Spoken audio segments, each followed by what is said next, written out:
څو خبرې د زناکار انسان په باره کې درته کومه.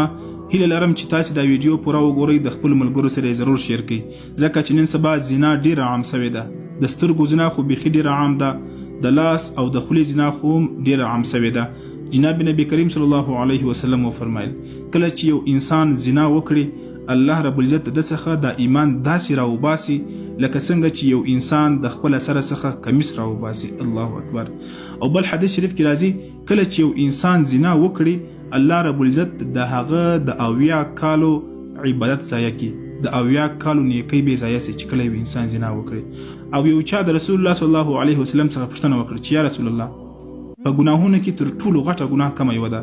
نبی علیه السلام ورته وفرمایل چې اول شرک کول، دویم ناحقه قتل کول، او دریم د خپل ګاونډي د ښځې سره زنا کول، یعنی د پړوسي د همسایه د ښځې سره زنا کول.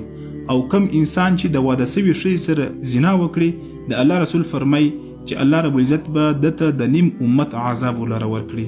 او چې کم څوک زنا کوي، دغه په مخ کې نور نه وي، دغه په عمر کې برکت نه وي، د هغه په روزي او په رزق کې برکت نه وي.